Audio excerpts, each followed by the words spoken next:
संत संगतीने थोर लाभ झाला,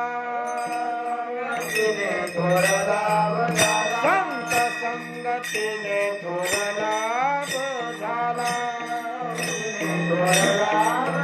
मोह निरसला मायाधिक,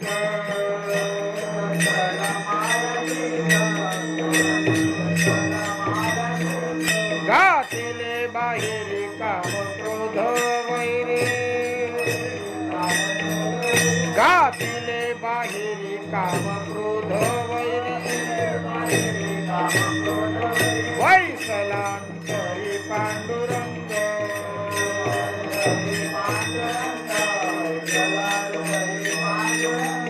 तुझियाचा वारा लागून अंगा, तुझियाचा वारा लागून अंगा, ऐसे पांडुरंगा कळू आले,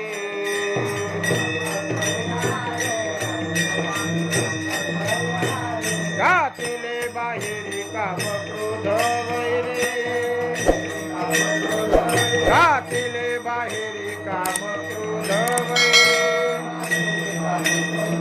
वैसलांतरी पांडुरंग,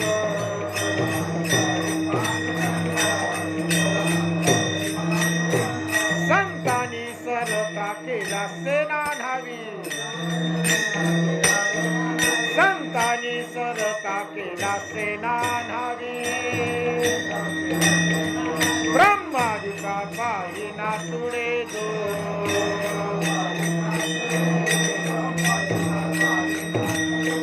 घातिले बाहेरी काम क्रोध वैरी, घातिले बाहेरी काम क्रोध वैरी, वैसलांतरी पांडुरंग,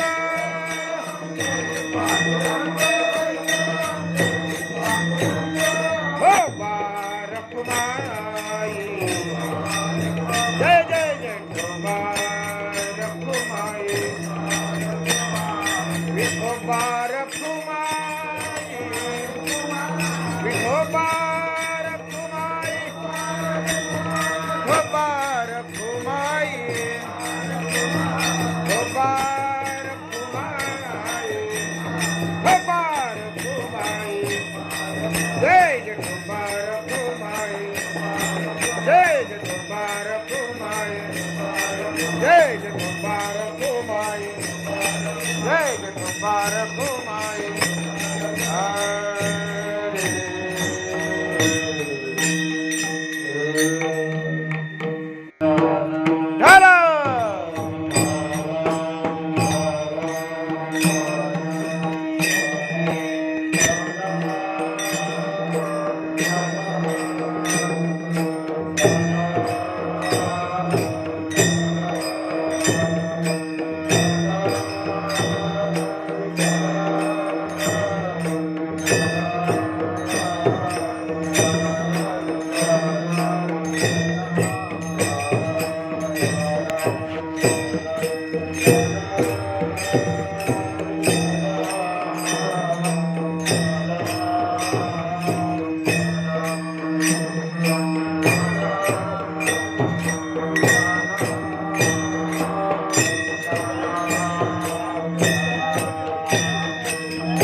मोह निरसला मायाविक घातले बाहेर काम क्रोध वैरी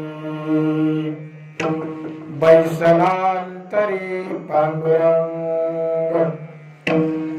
दुजियाचा वारा लागो निधिअंग ऐसे पांडुरंगा कळवाले घातले बाहेर काम क्रोध बैसलांतरी पांडुरंग संतांनी सरता केला सेना न्हावी ब्रह्मादिका पायी तुडे जो घातले बाहेरी काम क्रोध वैरी बैसलांतरी पांडुरंग विठ्ठल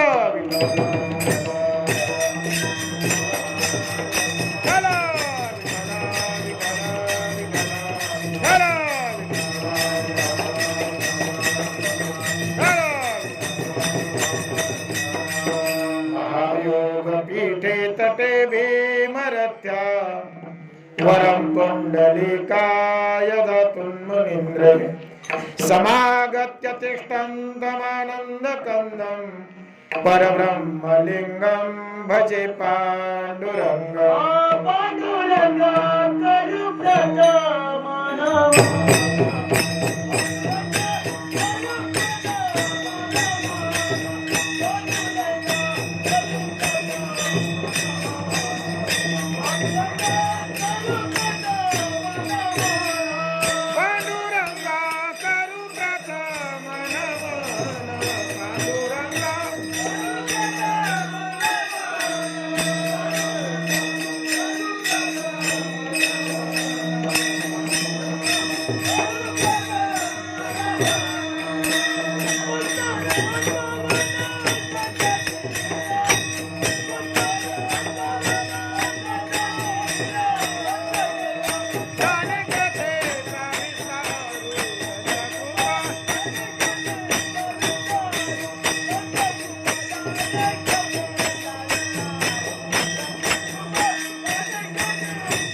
करु प्रथमनं दुसरे चरण संतांच्या त्यांच्या कृपादाने कथेचा विस्तारू बाबाजी सद्गुरु दास तुकार अलंकापुरी पुण्यभूमी पवित्र जिथे नांदतो ज्ञान राजा सुपात्र तया आठविता महापुण्य राशी नमस्कार माझा सद्गुरु ज्ञानेश्वरासी ओम नमो ज्ञानेश्वरा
ज्ञानेश्वरा करुणा कर दयाळा तुमचा अनुग्रह लाधलो पावन झालो चराचरी नमो सद्गुरु तुकया ज्ञानदीपा नमो सद्गुरु सच्चिदानंद रूपा नमो सद्गुरु भक्त कल्याण मूर्ती नमो सद्गुरु भास्करा पूर्ण कीर्ती माझी वाणी तुझे वर्णे गुण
ऐसे दे प्रेम काही कळा संत संगतीने थोर लाभ झाला मोह निरसला मायाधिक संत संगतीने थोर लाभ झाला मोह निरसला मायाधिक प्रस्तुत कीर्तन रूपी सेवेकरता निवडलेला अभंग महान भगवत भक्त आणि वारकरी संप्रदायाच्या संत परंपरेमध्ये अनन्य साधारण असं महत्व असलेले वारकरी संप्रदायाचा अविभाज्य घटक असलेले वारकरी संप्रदायाच्या जडणघडणीमध्ये ज्यांनी आपल्या जीवनाचं समर्पण केलं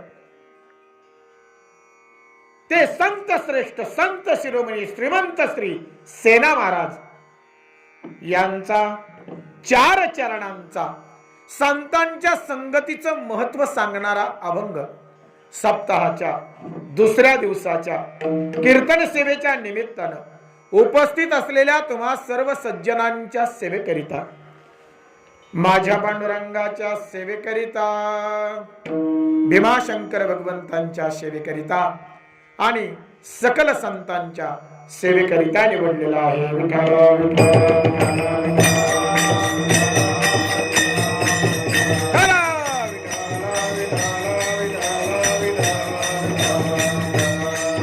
वारकरी संप्रदायाचा पाया ज्ञानेश्वर महाराजांनी रचला ज्ञानदेवी रचिला पाया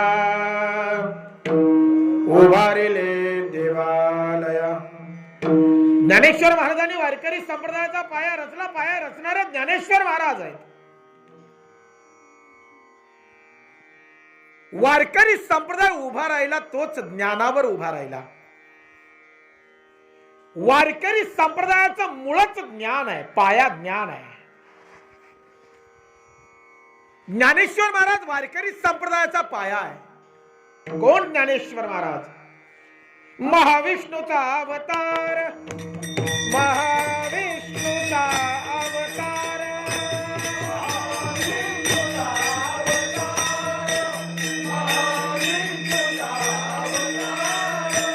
सखा माझा ज्ञानेश्वर सखा माझा ज्ञानेश्वर महाविष्णूचा अवतार महाविष्णूचा अवतार सखा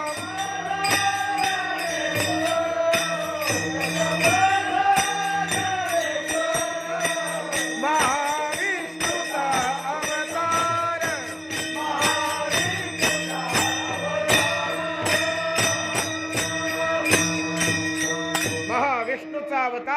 सखा माझा ज्ञानेश्वर. सर्वसामान्य पाया नाही वारकरी संप्रदायाचा.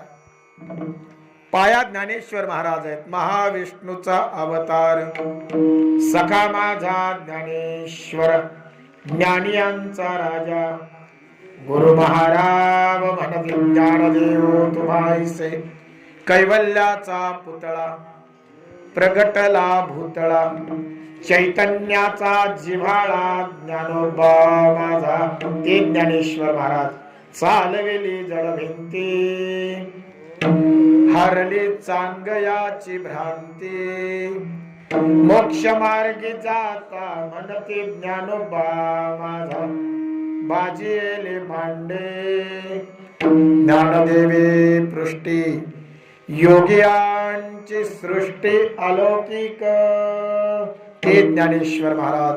ज्ञानराज माझी योग्यांची माऊली, जेने निगमावल्ली प्रगट केली. गीतालंकार नाव ज्ञानेश्वरी, आई ब्रह्मानंद लहरी प्रगट केली.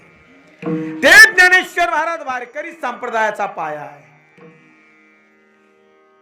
750 वर्षापूर्वी लोपलेलं ज्ञान प्रगट करण्यासाठी ज्ञानेश्वर महाराजांचा अवतार झाला. लोपले ज्ञान जगी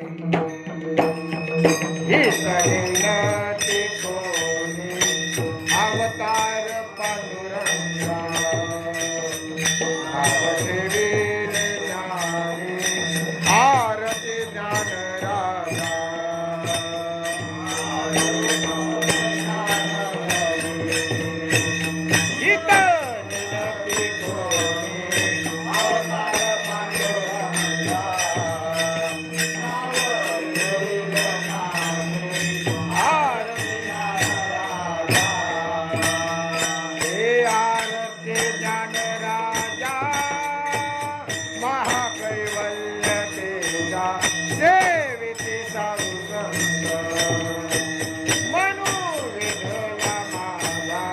आरती ज्ञान राजा.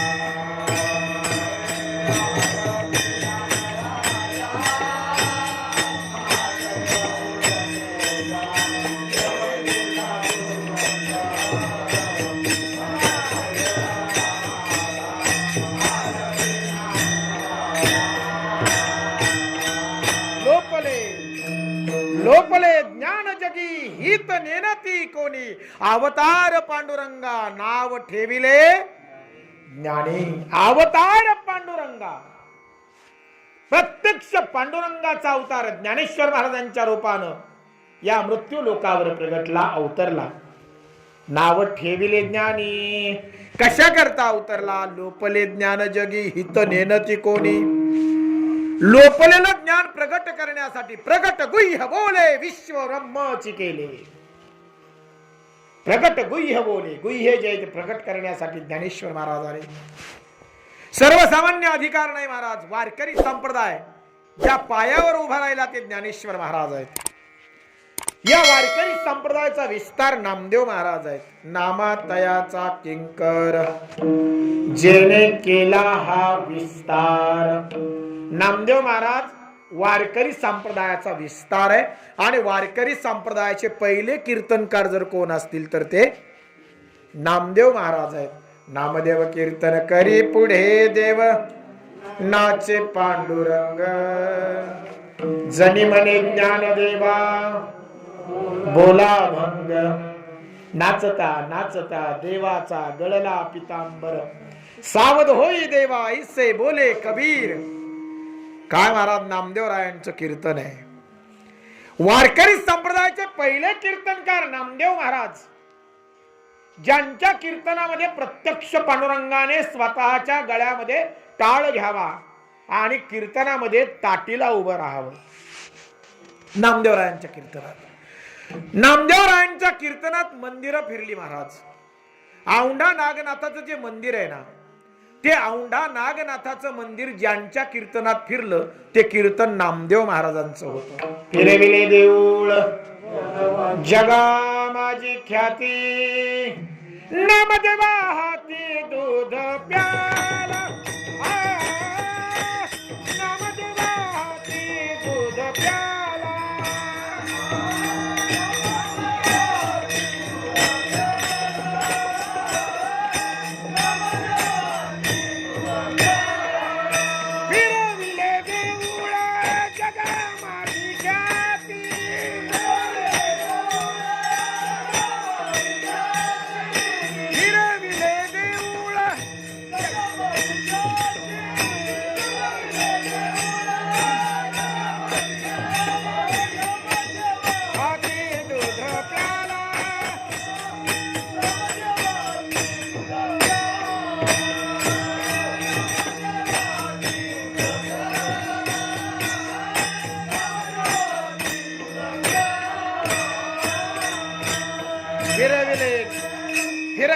देऊळ जगा माझी ख्याती, नामदेवा हाती दूध प्याला. ज्यांच्या कीर्तनात मंदिर फिरली त्यांचं कीर्तन काय अधिकाराचं असेल विचार करा महाराज. आमच्या कीर्तनात माणसं फिरली, काय सांगायचं म्हणले महाराज. कोणाचं कीर्तन आहे?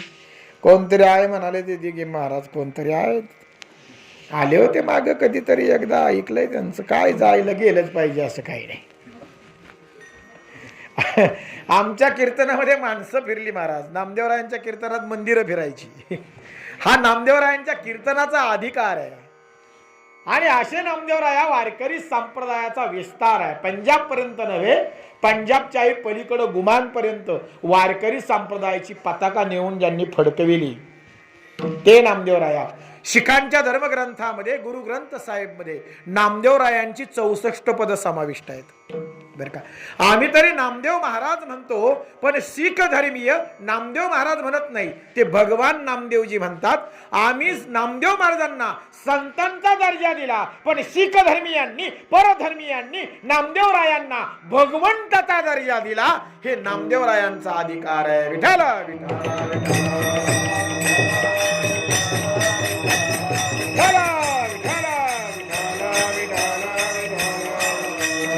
असे नामदेवराय वारकरी संप्रदायाचा विस्तार आहेत. या वारकरी संप्रदायाचा खांब एकनाथ महाराज आहेत. खांब दिला भागवत जनार्दन एकनाथ, खांब दिला भागवत. कोण एकनाथ महाराज? भानुदासाचे कुळे, महाविष्णूचा अवतार, महाविष्णूचा अवतार. क्षेत्री प्रतिष्ठान, क्षेत्री प्रतिष्ठान नांदे गोदावरी तीर. आरती वाळू माझ्या स्वामी एकनाथा, माझ्या स्वामी एकनाथा. भानुदासाचे कुळी, महाविष्णूचा अवतार, क्षेत्रे प्रतिष्ठान नांदे गोदावरी तीर. भानुदासाच्या कुळामध्ये महाविष्णूचा अवतार ज्यांच्या रूपानं प्रगटला ते एकनाथ महाराज वारकरी संप्रदायाचा खांब आहेत. शांती ब्रह्म एकनाथ महाराज. ज्यांच्या वाड्यात ज्यांच्या घरात प्रत्यक्ष भगवंतांनी 12 वर्ष खांद्याला घट्टे पडेपर्यंत कावडीनं पाणी भरलं. कावडीने पाणी ज्या घरी चक्र पाणी वाहे, अनन्य भक्ती भावे निळा वंदित से पाये. आरती वाळू माझ्या स्वामी एकनाथा. कावडीने पाणी ज्या घरी चक्र पाणी वाहे, ज्यांच्या घरी देवानं पाणी भरलं. देवानं बरं, तेही एक दिवस नाही, किती दिवस? 12 वर्ष. आमच्या घरात बायको पाणी भरत नाही. लय अवघड आहे आमचं, लय अवघड आहे. नळाला पाणी आलं बरं का सर, नळाला पाणी आलं. तिनं बी बघितलंय पाणी आलंय, त्यानं बी बघितलंय पाणी आलंय, पण ती पाणी भरायला उठत नाही, हाय उठत नाही. शेवटी कसं असतं, पुरुषी अहंकार असतो. काय का पाणी आलंय ना, दिसत नाही का, भरायचं नाही का तुला पाणी? ती म्हणजे तुम्हाला दिसतंय ना, मग का बसलात, उचला बाटली. हे तिच्या आधी नळाला नंबर लावते. खरं आहे ना? तेव्हा बरेच हा म्हणतात. विनोदाचा भाग सोडून द्या. परंतु आपल्या घरी बायको पाणी भराना, देव कधी भरायचा? एकनाथ महाराजांच्या घरी देवानं पाणी भरलं. देवानं खांद्याला घट्टे पडेपर्यंत कावडीनं पाणी भरलं. नाथांच्या वाड्याची झाडलोट केली. नाथांच्या घरातले कपडे धुवून आणले. काय काय म्हणून काम केले ना एकनाथ महाराजांच्या घरात देवानं. एवढा मोठा अधिकार आहे एकनाथ महाराजांचा. या वारकरी संप्रदायाचा कळस तुकाराम महाराज आहेत. आता तुकोबारायांबद्दल काय सांगावं, मी एक एक संत थोडं थोडं सांगतोय. तुकाराम महाराजांबद्दल काय सांगावं महाराज. तुका झाला से कळस, भजन करा सावकाश. ज्यांचं नाव तोंडानं उच्चारलं ना, ज्यांचं नाव केवळ नुसतं तोंडानं उच्चारलं ना, तरी यमाना पाठीला पाय लावून पळावा, हा तुकोबांचा अधिकार आहे. तुकाराम तुकाराम नाम घे.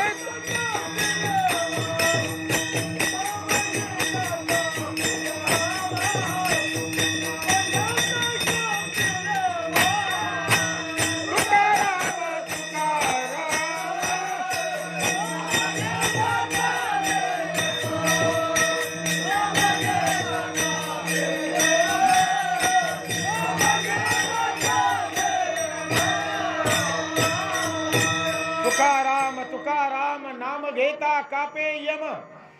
तुकोबांचं नाव नुसतं तोंडानं उच्चारलं तरी यमानं पाठीला पाय लावून पळावं, हा तुकोबारायांचा अधिकार आहे.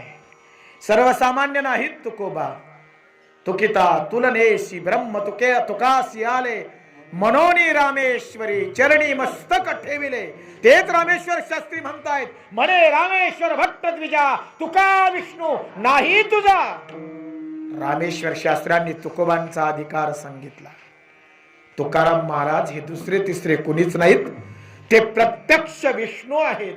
म्हणे रामेश्वर भट्ट द्विजा तुका विष्णू नाही तुझा.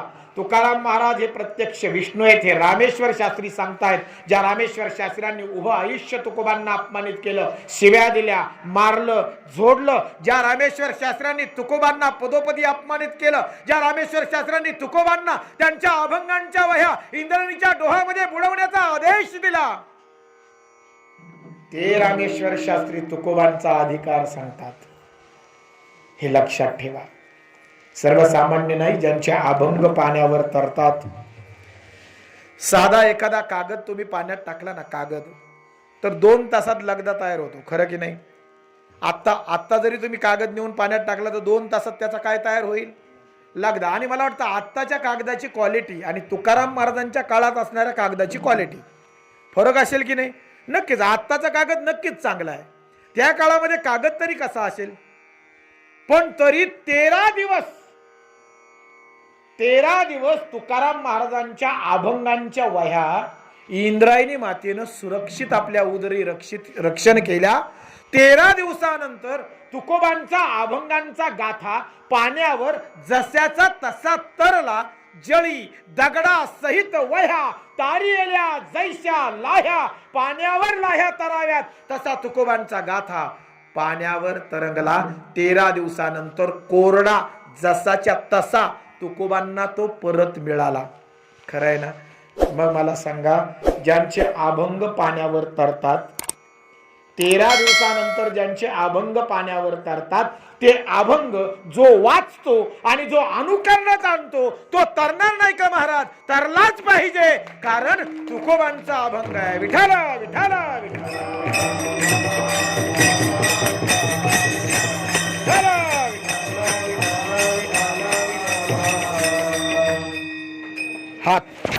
हा तुकोबारायांचा अधिकार आहे. आणि म्हणून तुकोबारायांचा अधिकार सर्वसामान्य नाही महाराज. आवाज येतो तुम्हाला? सर्वसामान्य अधिकाराचे नाहीत तुकोबा. एवढा मोठा अधिकार तुकाराम महाराजांचा. आता विचार करा, पाया ज्ञानेश्वर महाराज, विस्तार नामदेव महाराज, खांब एकनाथ महाराज आणि कळस तुकाराम महाराज. याच्यात कोण कमी आहे हो? कुणाचा अधिकार कमी आहे? कुणाचाच नाही. ना ज्ञानोबाराया अधिकारानं कुठं कमी आहेत, ना नामदेवरायांचा अधिकार कुठं कमी आहे, ना एकनाथ महाराजांचा अधिकार कमी आहे, ना तुकाराम महाराजांचा.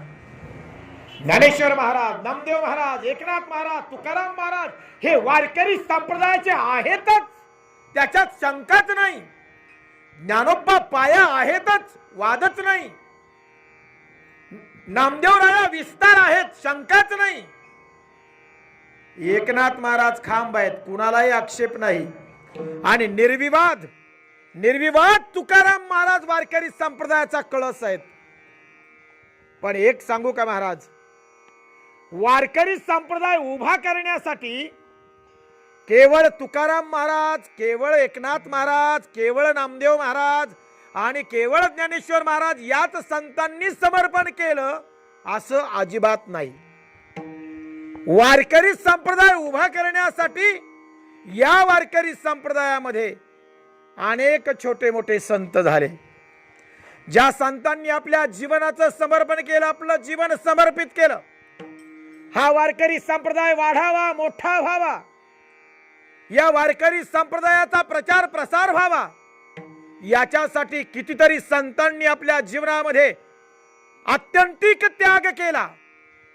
महाराज, या संतांमध्ये मग गोरोबा काका असतील, सावता महाराज असतील, जनाई असेल, कान्होपात्र असेल, चोखोबाराया असतील, नरहरी महाराज असतील, सेना महाराज असतील, अगदी आमच्या निळोबाराया असतील, आमची बहिणाई असेल, या सगळ्याच संतांनी वारकरी संप्रदायासाठी आपल्या जीवनामध्ये आत्यंतिक त्याग केला.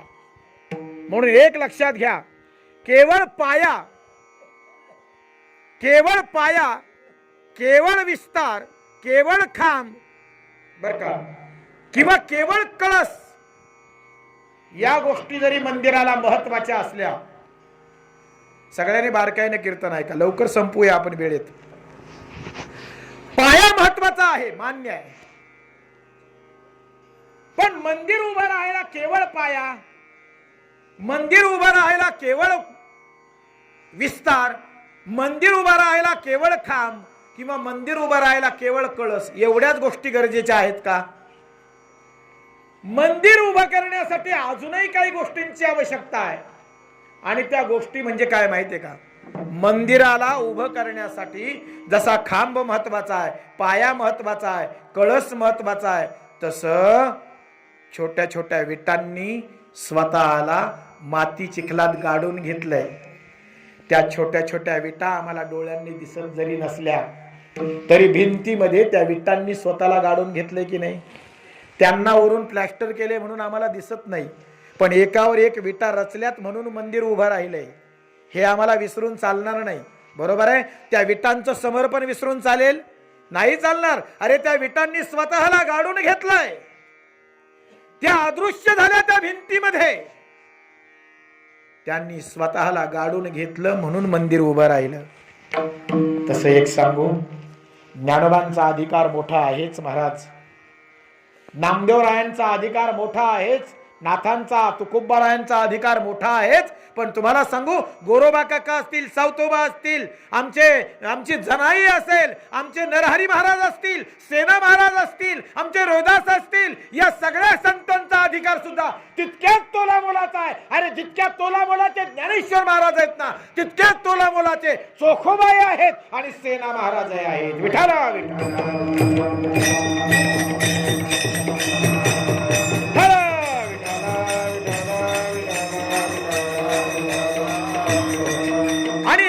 महाराज, आम्ही ज्ञानेश्वर महाराजांच्या अभंगांवर कीर्तन ऐकली,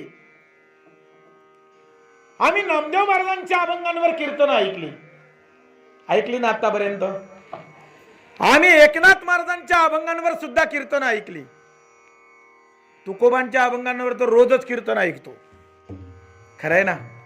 मग आज मनाला असं वाटलं मला की जरा वेगळ्या संतांचा अभंग घेऊ ना. काय मत ज्ञानोबाराया, नामदेवराया, तुकाराम महाराज, एकनाथ महाराज याच संतांचे अभंग बघण्यापेक्षा आज जरा वेगळ्या संतांचा अभंग घेऊन बघू. आणि म्हणून मुद्दाम होऊन संत सेना महाराजांचा अभंग आजच्या कीर्तन सेवेसाठी निवडला. विठाला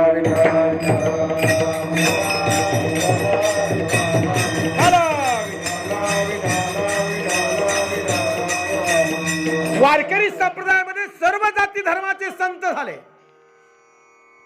सर्व जाती धर्माचे. वारकरी संप्रदायानं कधीही कुणाचाही तिरस्कार केला नाही, कधी कुणाचा अवहेर केला नाही, कधी कुणाला दूर ढकललं नाही, कधी कुणाला बाजूला केलं नाही. वारकरी संप्रदाय हा असा संप्रदाय आहे ज्या संप्रदायानं सकल जाती धर्माच्या लोकांना एका पताकेखाली आणलं.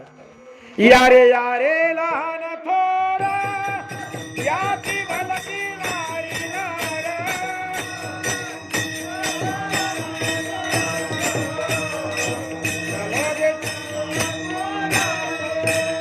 यारे यारे लहान थोर याती भलती नारी नार, करावा विचार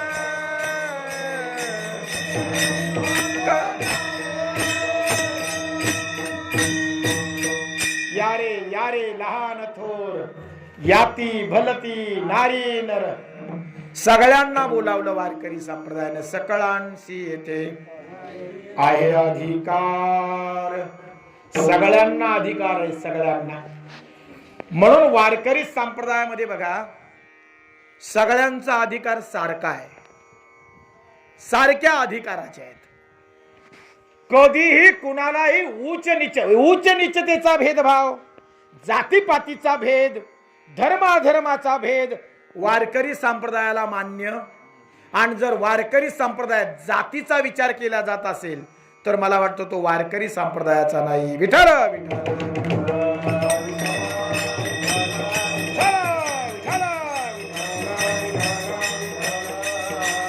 हा अमुक जातीचा, तो तमुक जातीचा, हा विचार वारकरी संप्रदायात नाही. वारकरी संप्रदायाने कधी चोखोबांची जात बघितली नाही. वारकरी संप्रदायाने कधी सावता महाराजांची जात विचारली नाही. वारकरी संप्रदायाने कधी गोरोबा काकांची जात विचारली नाही. आणि एक सांगू का, जो जातीचा विचार करतो तो वारकरी संप्रदायाचा नाही. कारण वारकरी संप्रदायात भेद नाही. विष्णुमय जग वैष्णवांचा भेदाभेद,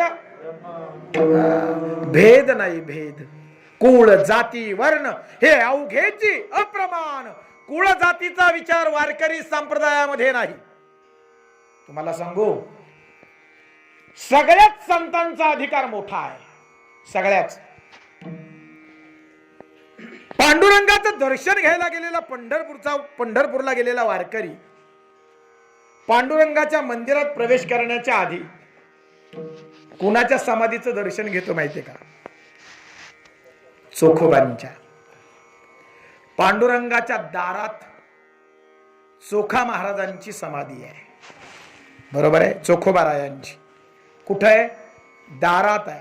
ती पांडुरंगानं स्वतः नामदेवरायांकडून बांधून घेतली आहे. कारण चोखोबांचा गाव कुसाकडीची भिंत अंगावर पडून जेव्हा अपघात झाला तेव्हा नामदेवरायांना पांडुरंगानं पाठवलं होतं, जा माझ्या चोखोबांची हाडं घेऊन ये. खरं आहे ना? आणि मग त्या हाडांमधून काय ध्वनी यायचा? विठ्ठल विठ्ठल विठ्ठल.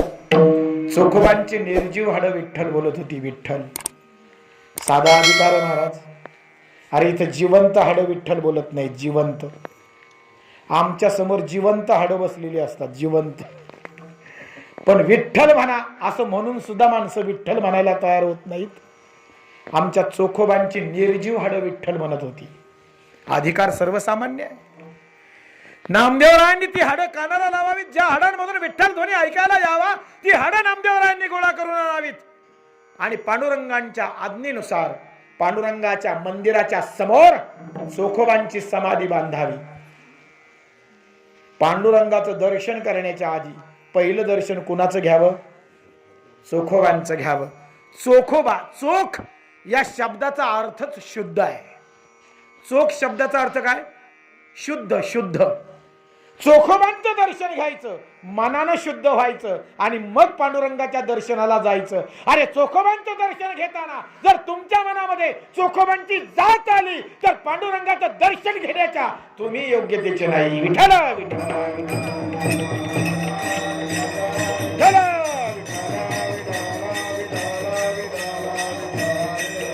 आणि म्हणून जिथं जातीपातीचा विचार होत असेल तो वारकरी संप्रदाय नाही. आणि जिथं जात विचारात घेऊन मग वारकरी संप्रदायाकडे बघितलं जात असेल तो वारकरी सुद्धा नाही. माझा मुद्दा तुमच्या लक्षात येत असेल. आणि म्हणून याच संतांचा अभंग का, त्याच संतांचा अभंग का? नाही नाही महाराज, सगळेच संत वारकरी संप्रदायाचे आहेत. फक्त ज्ञानोबा, तुकोबा, नामदेव महाराज, एकनाथ महाराज हेच संत वारकरी संप्रदायाचे आहेत का? नाही ना महाराज. चोखोबा, सावतोबा, गोरोबा, नरहरी महाराज, सेवा महाराज, जनी, कानोपात्रा हे सगळेच संत वारकरी संप्रदायाचे आहेत आणि तितक्याच अधिकाराचे, तोला मोलाचे आहेत. या सगळ्या संतांनी जनजागृतीचं काम केलं. या सगळ्या संतांनी समाजामध्ये समता, बंधुता, एकनिष्ठता निर्माण करण्याचं काम केलं. समाजामधला जातीभेद नष्ट करण्याचं काम केलं. या संतांनी समाजाला धर्म सांगितला. या संतांनी समाजाला सत्कर्म शिकवलं. या संतांनी समाजामध्ये समता, बंधुता ही जीवनमूल्य रुजवली. समाजामध्ये एकपण आणलं. एका भगव्या पताकेखाली सगळ्या समाजाला एकत्र आणलं.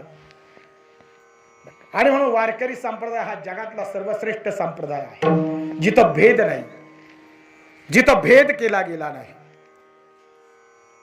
मग या संतांनी वारकरी संप्रदायासाठी एवढं समर्पण केलं, वारकरी संप्रदायासाठी स्वतःला झिजवलं, खपविलं आणि वारकरी संप्रदाय मोठा केला.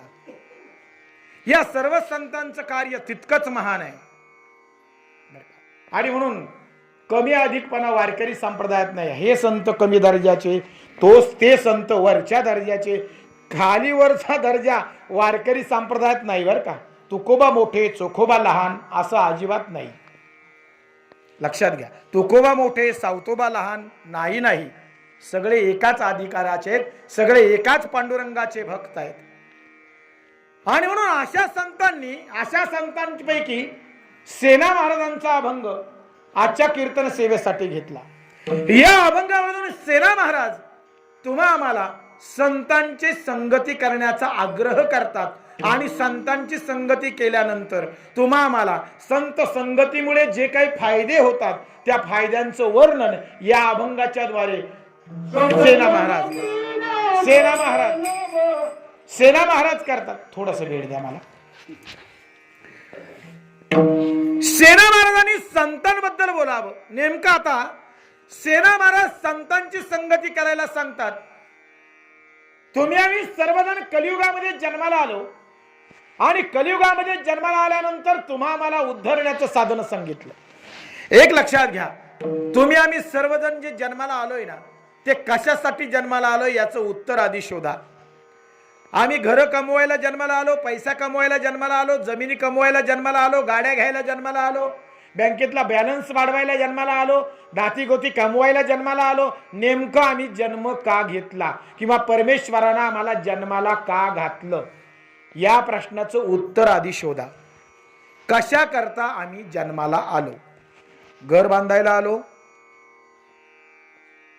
बघा बरं, उत्तर तुम्ही शोधायचंय. पैसा कमवायला आलो, बरं घर बांधलं ते आमच्या मालकीचं झालं नाही झालं. पैसा कमवला तो आमच्या मालकीचा झालाय नाही. जमीन कमवली त्याच्यावर उतारा जिवंत तोपर्यंत उतार्यावर नाव आपलंय. खरंय ना? आपण गेल्यानंतर नाव बदललंय की नाही? बदललंय. म्हणजे जमीन तरी आपल्या नावाची आहे नाही. जी गाडी घेतली ती तरी आपल्या नावाची आहे, जी माणसं जमवली ती तरी आपल्या नावाची आहेत, आपल्या बरोबरची आहेत, आपल्याला साथ करणारी आहेत, सोबत करणारी आहेत. प्रश्नाचं उत्तर नीट ऐका.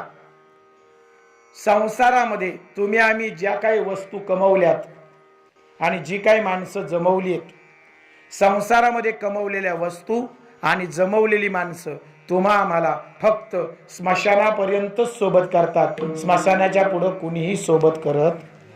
लक्षात ठेवा.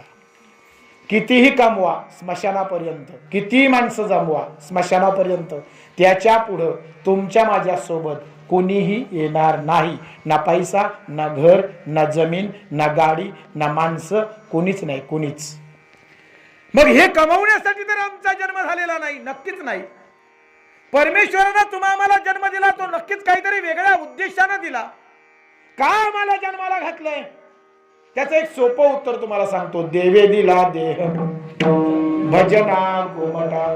भजन करण्यासाठी, भक्ती करण्यासाठी, नामस्मरण करण्यासाठी, सत्कर्म करण्यासाठी, नवे नवे जीवनामध्ये तुम्हा आम्ही सर्वांनी मोक्ष प्राप्ती करून घ्यावी, स्वतःची सोडवणूक करून घ्यावी, याच्यासाठी परमेश्वरानं तुम्हा आम्हाला नरदेह दिलेला आहे.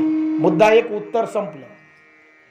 आम्हाला नरदेह का मिळाला किंवा आम्ही माणूस म्हणून जन्माला का आलो? उत्तर, मोक्ष प्राप्ती, ईश्वर प्राप्तीसाठी तुम्हा आम्हाला नरदेह मिळाला किंवा नामस्मरणासाठी, सत्कर्मासाठी, भक्ती करण्यासाठी नरदेह मिळाला.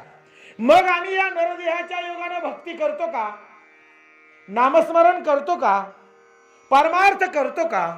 मोक्ष प्राप्तीसाठी प्रयत्न करतो का? परमेश्वराचं चिंतन करतो का? नसल करत तर देह मिळून किंवा मनुष्य जन्म मिळूनही उपयोग झाला नाही, ते वाया गेलं. बरोबर आहे? नरदेह वाया गेला. का? संतच सांगतायत की जर तुम्ही मुखाने नामस्मरण करत नसाल तर आला जन्म वाया गेला. सांगतो तुम्हासी भजारे विठ्ठला, सांगतो तुम्हासी भजारे विठ्ठला, नाही तरी गेला जन्म वाया,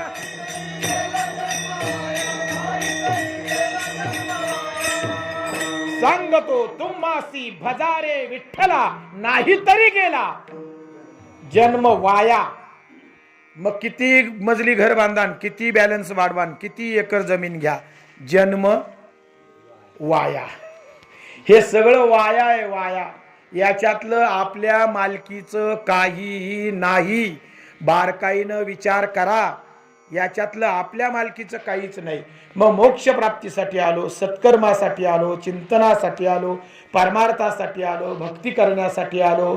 याच्यासाठी देवाना हा नरदेह दिला, हे शरीर दिलं. मग महाराज प्रश्न असा केला गेला की खरंच सांगा आम्हाला खरोखर मोक्ष प्राप्ती करायची असेल, भक्ती करायची असेल, परमार्थ करायचा असेल तर कलियुगामध्ये आम्हाला साधन सांगा. साधन सांगा. साधन परमार्थ करण्याचं, मोक्ष प्राप्तीची साधनं वेगवेगळी सांगितली.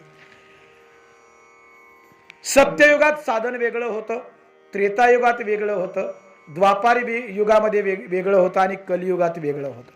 पहिल्या 3 युगांचं आपल्याला बघायचं नाही, वेळेचा अपव्यय होईल आणि म्हणून डायरेक्ट कलियुगामध्ये येऊ.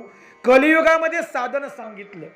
2 प्रकारची साधनं जीवाला सांगितली उद्धरण्याची, मोक्ष प्राप्तीची. 2 साधनं सांगितली. पहिलं साधन सांगितलं नाम. कलियुग में केवल नाम आधारा, जपत नर उतरे सिंधु पारा. कबीरदास म्हणतात कलियुग में केवल नाम आधारा, जपत नर उतरे सिंधु पारा. कलियुगामध्ये केवळ नामस्मरण करावं. कलियुगा माझी करावे कीर्तन. कलियुगामध्ये कीर्तन सांगितलं, नाम संकीर्तन सांगितलं. किंवा संत म्हणतात नाम संकीर्तन साधन पै सोपे, जलतील पापे जन्मांतरीची. नाम संकीर्तन साधन सांगितलं. बरोबर आहे. तुकाराम महाराज सुद्धा म्हणतात तुका म्हणे सोपे आहे सर्वाहुनी, शहाणा तो धनी घेतो असे. सोपं साधन सांगितलं नामाचं. पण एक सांगू का, नामाचं साधन सुद्धा अतिशय कठीण वाटलं.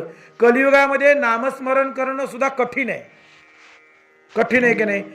कठीण आहे. सोपं जरी सांगितलं असलं तरी कठीण आहे. का कठीण आहे? अहो म्हणाले की वेळ कुणाला आहे साधन? नामस्मरण करायला वेळ आहे का? आता आपण आपल्याजवळच स्वतःच आत्मपरीक्षण करा. दिवसातून आपण किती वेळा देवाचं नाव घेतो? सोपं जरी असलं तरी किती वेळा घेतो? दिवसातून आपल्या मुखात किती वेळा देवाचं नाव येतं? नाही ना. साधन जरी मिळालं ना, सोपं जरी असलं ना, तरी ते साधन वापरण्याची पद्धती आहे. कोणतं साधन कसं वापरावं, बरोबर आहे.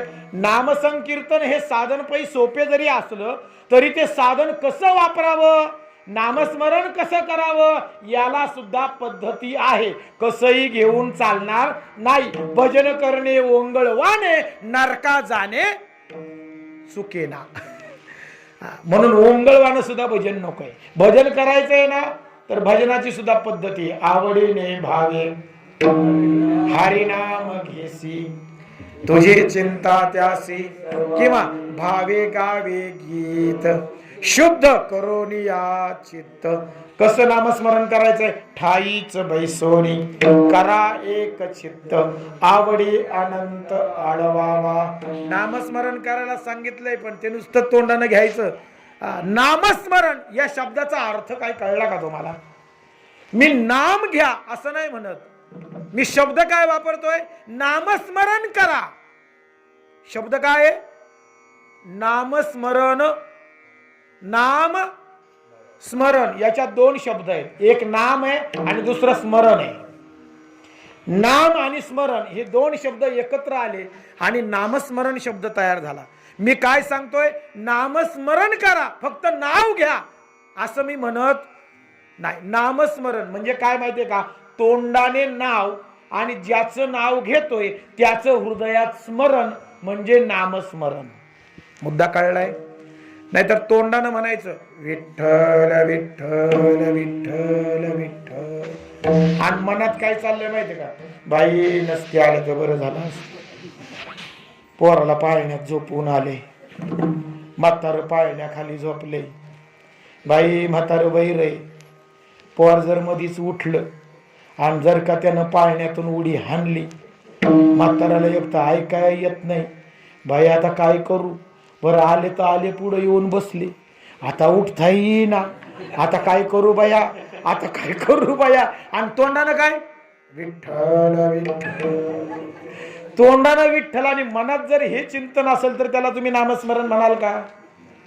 नामस्मरण याचा अर्थ काय, तोंडानं ज्याचं नाव घेतोय ना त्याच हृदयामध्ये काय पाहिजे, स्मरण पाहिजे, त्याला म्हणतात नामस्मरण. म्हणून नामस्मरण करायला सांगितलं ते अवघड आहे, कारण हे घडणं अवघड आहे. तोंडानं आपण एक वेळ देवाचं नाव घेऊ, पण हृदयात त्याचं स्मरण असेल कशावरून? अहो आम्ही कीर्तनात जरी बसलेलो असलो ना तरी आमचं मन या ठिकाणी असेलच कशावरून? कारण मन एका ठिकाणी स्थिर होणं अवघड आहे. म्हणून नामस्मरण कसं करावं, ठाईच बैसोनी करा एक चित्त. हा शब्द फार महत्वाचा आहे, एक चित्त. आणि मग आवडी अनंत आळवावा, तेव्हा नामस्मरण. म्हणजे नामस्मरण साधन सोपं जरी असलं तरी त्याला सुद्धा अटी आहेत. नामस्मरण कसं करायचं त्याची पद्धती आहे, बरोबर आहे ना? मला हे अवघड आहे.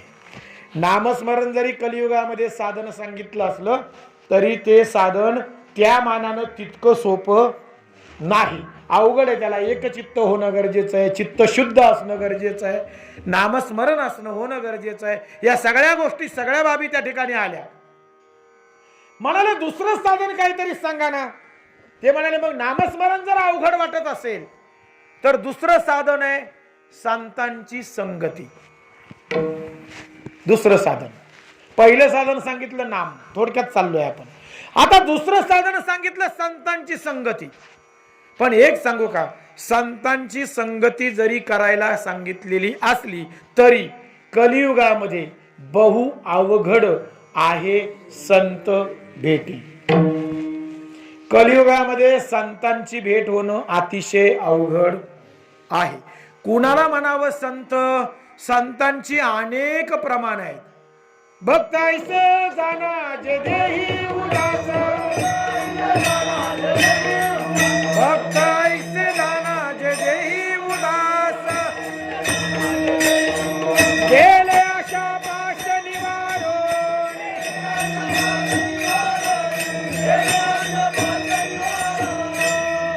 संत कुणाला म्हणावं? भक्त ऐसे जाना जे देही उदास, गेले आशापाश निवारोनी. विषय तो त्यांचा झाला नारायण, न आवडे जन धन माता पिता, ते आहेत संत.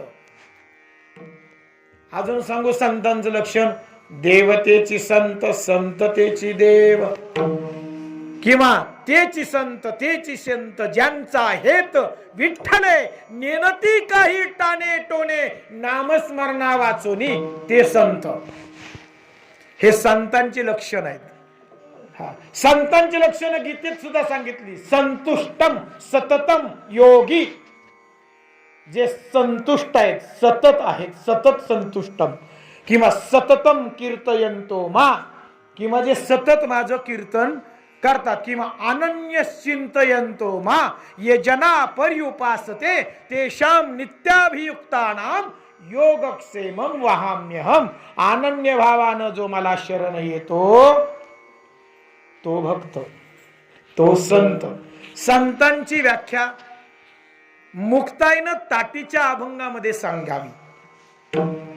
ज्ञानेश्वर महाराजांनी जेव्हा आतून ताटी लावून घेतली आणि ज्ञानोबांनी जेव्हा जीवन संपवण्याचा विचार केला महाराज, त्यावेळी 5 वर्षाच्या मुक्ताईनं ज्ञानेश्वर महाराजांना ताटीच्या अभंगांच्या द्वारे समजावून सांगण्याचा प्रयत्न केला. मुक्ताई म्हणते त्या छोट्याशा झरोक्यातून चोपडीच्या मुक्ताई आतमध्ये डोकवते आणि ध्यानस्थ अवस्थेमध्ये बसलेल्या आपल्या ज्ञानदादाला मुक्ताई समजावते. ज्ञानदादा, संत जेने व्हावे जग बोलणे सोसावे तरी चांगे थोरपण जया नाही अभिमान थोरपण जेथे वसे तेथे भूत दया असे रागे भरावे कमनांसी आपणच ब्रह्म सर्वदेशी ताटी उघडा ज्ञानेश्वरा तीच मुक्ताई म्हणते योगी पावन मनाचा साहे अपराध जनाचा मुक्ताई ज्ञानोपरायांना संतांची लक्षणं सांगतीये संत जेने व्हावे जग बोलणे सोसावे तरी चांगे थोरपण जया नाही अभिमान थोरपण जेथे वसे तेथे भूत दया असे रागे भरावे कवनांसी आपणच ब्रह्म सर्वदेशी ताटी उघडा ज्ञानेश्वरा किंवा तुकोबाराया सुद्धा सांगतायत दया क्षमा शांती तेथे देवाची वसती जिथे दया आहे तिथे जिथे दया क्षमा शांती त्यांना संत म्हणावं किंवा ज्ञानेश्वर महाराज सुद्धा म्हणतायत संत तेथे विवेका असणे की जे जिथे संत तिथं विवेक आहे जिथं विवेक आहे तिथं संत आहे ज्ञानेश्वर महाराज सुद्धा संतांचं लक्षण सांगतायत संत तेथे विवेका जिथं विवेक आहे तिथं संत आहे जिथं संत आहेत तिथं विवेक आहेत संतांची कितीतरी लक्षणं सांगितली अशा लक्षणांनी युक्त असलेला संत कलियुगामध्ये शोधावा आणि त्याची संगती करावी प्रश्न असा पडला महाराज कलियुगामध्ये संत संगती अवघड आहे बहु अवघड आहे संत भेटी कुणाला म्हणावं संत आम्हाला तो कुठं सापडेल किंवा आम्ही त्याची कसा शोध घ्यावा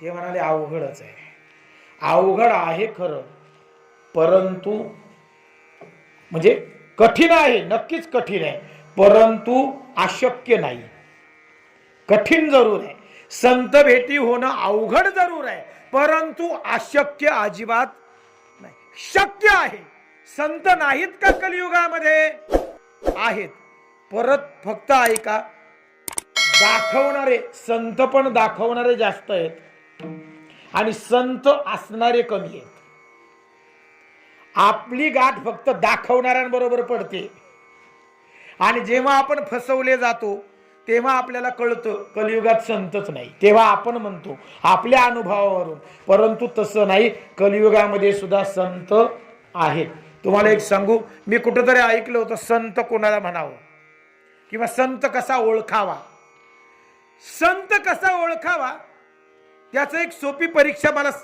मी कुठेतरी वाचली होती किंवा ऐकली होती चैत्राच्या उन्हामध्ये आता जे ऊन पडतंय ना चैत्राचं ऊन चैत्राच्या उन्हामध्ये घरावरचा जो पत्रा आहे ना पत्रा घरावरचा पत्रा त्या पत्र्यावर एक फूल ठेवायचं वाळायला ऐका बरं का चैत्राच्या उन्हामध्ये घरावरच्या पत्र्यावर छपरावर एक फूल वाळायला ठेवायचं आधीच एवढं ऊन त्यात पत्रा किती तापलेला असेल फूल सुकायला किती वेळ लागेल मला वाटतं 4 दिवसात ते फूल वाळून जाईल 4 दिवस तरी कशाला लागतात खरे की नाही ते फूल वाळल्यानंतर बरं का ते फूल त्या छपरावरून काढायचं आणि तुम्ही ज्याला संत म्हणता त्याच्या हातात द्यायचं आणि त्याला मूठ आवळायला सांगायची सुकलेलं किंवा वाळलेलं फूल मूठ आवळल्यानंतर ज्याच्या मुठीमध्ये ते पुन्हा टवटवीत होईल त्याला संत म्हणायचं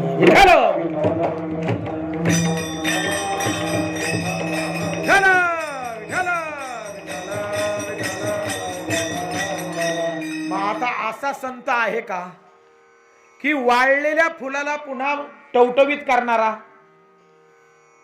पण नाही म्हणून सुद्धा चालणार संत आहेत नक्कीच आहेत फक्त अवघड आहे भेट होणं नाही का स्वामी विवेकानंदांना नाही का रामकृष्ण परमहंसांची भेट झाली ना कलियुगातच झाली ना झाली संत आहेत की तुकाराम महाराज निळोबारांना नाही का तुकोबांची भेट झाली कलियुगातच आहे ना एकनाथ महाराजांना नाही का जनार्दन स्वामींची भेट झाली कलियुगच आहे ना नामदेव महाराजांना विसोबांची भेट नाही झाली का अहो संत भेटत नाही कोण म्हणतं भेटतं पण संत भेटायला सुद्धा प्रारब्ध असावं लागतं आणि कृपा असावी लागते. ही फार महत्वाचं आहे.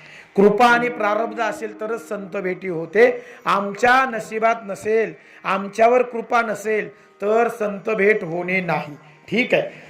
सेना महाराज, तुम्ही आम्हाला संत संगती करायला सांगताय का हो? संत संगती करायला सांगणारे तुम्ही, तुम्हाला संत भेट झाली का? सेना महाराज म्हणतायत हो, मला संतांची भेट झाली. मग संतांची भेट झाल्यानंतर तुमच्यात काय बदल झाला? नेमका संत संगतीचा तुम्हाला काय फायदा झाला? सेना महाराज, संत संगतीचा पहिला फायदा अभंगाच्या पहिल्या चरणात सांगताय.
आता अभंगात प्रवेश झाला आणि आता वाजलेत 11:45 कमी आहेत. आतापर्यंत चालली होती प्रस्तावना, आता अभंगाच्या पहिल्या चरणात प्रवेश आहे. आता पुढचे 4 चरण सोडवायचे आहेत आपल्याला.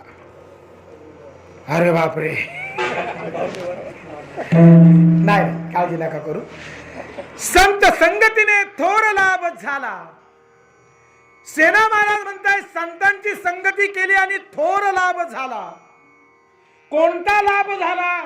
मोह निरसला मायादिक. मोह निरसला फार महत्वाचा मुद्दा आहे. संतांच्या संगतीमुळे सगळ्यात मोठा हा फायदा होतो की संतांची संगती केली की मोह निरसला मायादिक. संतांच्या संगतीत मोह संपला, माया संपली. आता सगळ्यात महत्वाची गोष्ट, संतांची संगती तुम्ही आम्ही का करतो? याला 2 कारण आहे. एक, संसार दुःखाची निवृत्तीसाठी आम्ही संतांची संगती करतो आणि 2, मोक्ष प्राप्तीसाठी संतांची संगती करतो. ही 2च कारण असतात संतांची संगती. संतांची संगती का करायची? एक, तुमचं आमचं सांसारिक दुःख संपावं म्हणून संतांची संगती करायची, किंवा तुम्हा आम्हाला मोक्ष प्राप्त व्हावा म्हणून संतांची संगती करायची. आता संसार संपावा याच्यासाठी जर संतांची संगती करायची असेल तर संसारात नेमकं काय? तर वस्तू बाजूला ठेवल्या तर संसारामध्ये वासना आहेत, संसारामध्ये इच्छा आहेत, संसारामध्ये विकार आहेत. बरोबर आहे. संसारामध्ये अनेक प्रकारचे वाईट विचार आहेत. मग या सगळ्या गोष्टी संसाराशी संबंधित आहे. काम आहे, क्रोध आहे, मद आहे, मत्सर आहे, अहंकार आहे, षडरिपू आहेत, नाना प्रकारच्या वासना आहेत, विकार आहेत, इंद्रिय वासना आहेत, इंद्रियांचे विकार आहेत. या सगळ्या गोष्टी संसाराशीच संबंधित आहेत. बरोबर. इंद्रिय तरी आपल्या विषयांचा उपभोग घेणे कुठून अपेक्षा करतात? संसाराकडून. खरं आहे का नाही? संसाराकडूनच तुम्ही आम्ही इच्छापूर्तीची अपेक्षा करतो की नाही? अर्थात होत नाही तो भाग वेगळा, परंतु आम्ही संसाराकडून अपेक्षा करतो की नाही? मग तुम्हा आम्हाला या संसारानं पछाडलंय बर का. तुमच्या माझ्या मानगुटीवर लय मोठं भूत बसलं. तुम्हा आम्हाला सर्वांना पछाडलंय. आणि ते कशानं पछाडलंय माहितीये का? संसारानं पछाडलंय. तुमच्या माझ्या मानगुटीवर जन्माला आल्याबरोबर संसार बसला. खरं सांगू, जेव्हा आम्ही आईच्या उदरामध्ये असतो ना, आईच्या उदरामध्ये जीव अवस्थेमध्ये, तेव्हा उलट लटकलेलो असतो, खाली डोकं वर पाय. आईच्या उदरात आमची अवस्था खाली डोकं वर पाय अशा अवस्थेमध्ये आईच्या उदरामध्ये लटकलेला असतो. पण तेव्हाची जी आपली अवस्था जी असते ना, किंवा तेव्हाचं जे आपलं स्वरूप असतं ना, ते ब्रह्ममय असतं. तेव्हा आपण सोहम सोहम सोहम सोहम आपण स्वतः त्याची अनुभूती घेत असतो. नवे नवे स्वहम स्वरूपच आपण असतो आईच्या उदरामध्ये. सोहम या शब्दाचा अर्थ सोहम सोहम सोहम, तो मी आहे, तो मी आहे. नवे नवे अहम ब्रह्मास्मी अहम ब्रह्मास्मी अहम ब्रह्मास्मी अहम ब्रह्मास्मी अहम ब्रह्मास्मी, ही अनुभूती जीवाची आहे आईच्या उदरामध्ये. ब्रह्म म्हणजेच मी आहे, ईश्वर म्हणजेच मी आहे, मीच ब्रह्म आहे, मीच ब्रह्म आहे, मीच ब्रह्म आहे, ही अनुभूती जीवाची आहे. कुठं? आईच्या उदरामध्ये. पण जेव्हा का तो आईच्या उदरातून बाहेर येतो आणि या संसारामध्ये पहिला श्वास घेतो, त्या पहिल्या श्वासाबरोबर त्याच्या मानगुटीवर दोन गोष्टी बसतात. ऐका, त्याची बुद्धी जाते मायेच्या अधीन आणि त्याचं हृदय जातं मोहाच्या अधीन. आईच्या उदरातून बाहेर आला रे आला आणि एकदा की त्यानं पहिला श्वास स्वतंत्रपणे या संसारात घेतला, त्यावेळी त्याचं हृदय मोहाच्या अधीन जातं आणि त्याची बुद्धी मायेच्या अधीन जाते आणि हे संसाराचं स्वप्न सुरू होतं. आणि मग त्याची जी अहम ब्रह्मास्मी ही जी अवस्था असते ती लोप पावते आणि तो कोहम म्हणतो. सोहमचा काय झाला? कोहम. कोण म्हणाल? कोण म्हणाल? कोण म्हणाल? मी कधी म्हणालो? मी कधी म्हणालो? जीवाची ब्रह्ममय अवस्था संपते आणि जीव संसारावर आरूढ होतो किंवा संसाराशी आसक्त होतो. आणि संसाराशी आसक्त व्हायला कारण काय? तर बुद्धीवर कब्जा केलेली माया आणि हृदयावर कब्जा केलेला मोह. मोह गेला, आपलं हृदय गेलं मोहाच्या ताब्यात आणि बुद्धी गेली मायेच्या ताब्यात आणि संसाराचं स्वप्न सुरू झालं. तुम्ही आम्ही सगळेजण स्वप्नात आहोत. सध्या तुम्ही जागे आहात का झोपलेले आहात? आता काही तार आली ती गोष्ट सोडा, मला दिसतं इथून. आता बरेच जण अर्धवट आहेत. अर्धवट म्हणजे धड जागे नाही धड झोपलेले नाही. झोपावा तर कीर्तन चाललंय आणि लईच डोळे ताणावं तर झोप आलीये. आता करायचं काय? अशा अवस्थेत आहेत बरेच. पण मला सांगा, तुम्ही झोपलेले आहात का जागे आहात? याचं उत्तर मला द्या. नक्की खात्रीनं जागे आहात? कोणाला शंका आहे का? मी सांगतो तुम्ही झोपलेत. तुमचे डोळे जरी उघडे असले तरी तुम्ही झोपलेले आहात. तुम्ही कीर्तन जरी ऐकत असाल तरी तुम्ही झोपलेले आहात. मी बोलत जरी असलो तरी मी सुद्धा झोपलोय. आणि एक सांगू का, ही झोप कसली आहे? मोह निशा सब सोवन हारा. तुलसी रामायण.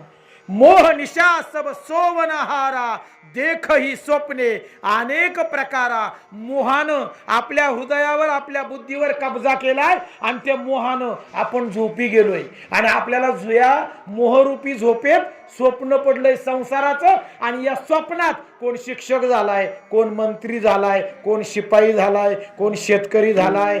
हे प्रत्येकाची वेगवेगळी स्वप्न आहेत. प्रत्येक जण ते स्वप्न जगतोय. लक्षात घ्या बर का, हे खरं नाहीये. तुम्ही जे जगतात ते खरं नाहीये. तुम्ही म्हणाल मग काय, खरं कसं नाही?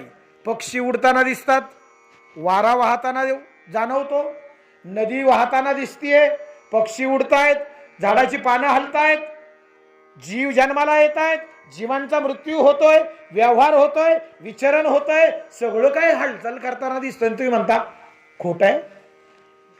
हे सगळं खोटं आहे. लक्षात ठेवा, हे सगळं स्वप्न आहे. तुम्ही म्हणाल कसं काय स्वप्न आहे? उदाहरण देतो तुम्हाला, उदाहरण देतो म्हणजे तुमच्या लक्षात येईल. शून्य आहे की नाही? सगळे जागे व्हा, उत्तर द्या. तुम्ही बोला, शून्य आहे की नाही? नाही आहे. कसा आहे? गोल आहे. पहिलीच्या मुलाला जरी विचारलं ना, शून्य दाखव रे, तो पटकन शून्यावर बोट ठेवतो. हा शून्य. शून्य कसा आहे? गोल आहे. शून्य दिसतो की नाही? दिसतो. शून्य दिसतो. शून्याला आकार सुद्धा आहे. कसा आहे शून्य? गोल. पण शून्य म्हणजे काय? शून्य म्हणजे काय? माझ्याकडे शून्य पैसे आहेत म्हणजे किती पैसे आहेत? काहीच नाही. शून्य म्हणजे काहीच नाही. शून्य म्हणजे काहीच नाही. म्हणजे नाही आहे का? आहे. कसा आहे? गोल आहे. शून्य नाही आहे का? बोला ना पटकन. शून्य आहे की नाही? आहे. कसा आहे? गोल. शून्य म्हणजे काय? काहीच नाही. म्हणजे तो नाही आहे का? हो आहे ना. संसाराचं सुद्धा तसंच आहे. संसार आहे का? आहे. कसा आहे? हे बा दिसतोय असा. पण संसार म्हणजे काय? काहीच नाही. संसार म्हणजे काहीच नाही. काहीच नाही म्हणून आमच्या हातात काहीच. खाली हात आया था, खाली हात जाएगा, मुट्ठी बांध के आया था, हात पसारे जाएगा. अरे हा संसारच नाहीये तर त्यातून आम्हाला प्राप्त काय होणार आहे? स्वप्नातलं काय प्राप्त होतं? एखादा स्वप्नात राजा झाला, मग काय खरंच राजा आहे? सोन्याच्या सिंहासनावर बसतो. कुठं?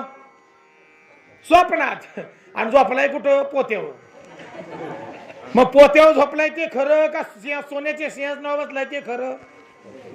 पोत्यावर झोपलाय ते खरं आणि सोन्याच्या सिंहासनावर बसलाय ते खोटं. पण झोपेत तो काय मानतो? मी कोण आहे? राजा. पण तो राजा आहे का? तसंच आहे तुमचं ना माझं. कुणी म्हणत असेल मी शेतकरी आहे, कुणी म्हणाल मी मंत्री आहे, कुणी म्हणाल मी शिक्षक आहे, कुणी म्हणाल मी काय, कुणी म्हणाल. पण हे सगळं स्वप्न आहे आणि आपण सगळे झोपलेलो आहोत. मोहाच्या झोपेनं आम्हाला हे स्वप्न दाखवलं. अजून एक उदाहरण देतो. पडद्यावर तुम्ही चित्रपट पाहिला, मोठा पडदा. मोठ्या पडद्यावर चित्रपट बघितला असेल तुम्ही. समजा त्या चित्रपटात एखाद्या घराला आग लागली, चित्रपटात लागली. आग खरी आहे का? पण लागलेली दिसते की नाही? मग आता बादली घेऊन विझवायची का? नाही विझवता येणार का? कारण दिसत जरी असली तरी ती आग काय आहे? खोटी आहे. तसं संसार दिसत जरी असला तरी तो. आता पटलं ना? आता पटलं ना? म्हणून एक सांगतो, तुम्ही आम्ही झोपलेलो आहोत आणि हे सगळं स्वप्न जे खोटं आहे ना, ते खोटं पकडण्याच्या मागे आम्ही अख्खं आयुष्य गमावले. 70 वर्ष, 80 वर्ष, 90 वर्ष जे परमेश्वरानं आम्हाला आयुष्य दिलं ना, ते आयुष्य आम्ही कशासाठी गमावतो माहितीये का? खोटं धरण्यासाठी, खोटं पकडण्यासाठी. अरे जे नाहीच आहे ते हाती लागल कसं? जे नाहीच आहे ते हाती कसं लागणार? म्हणून आमच्या हातात काही शिल्लक राहत नाही. एक वाक्य लिहून ठेवा, संसारात कितीही बेरीज करा. वाक्य लिहून ठेवा, संसारात कितीही बेरीज करा, संसाराच्या बेरजेचं उत्तर नेहमी शून्य येतं. बेरजेचा गुणधर्म काय आहे? बेरजेचा गुणधर्म काय? जितकं मिळवावं तितकं उत्तर मोठं होत जातं, वाढत जातं. बेरीज मिळवलं की वाढते, मिळवलं की वाढते. मग संसारात कितीही मिळवा, वाढतच नाही. वाढल्यासारखं वाटतं परंतु वाढत नाही. मला सांगा, शून्यात शून्य मिळवला, उत्तर काय? शून्य.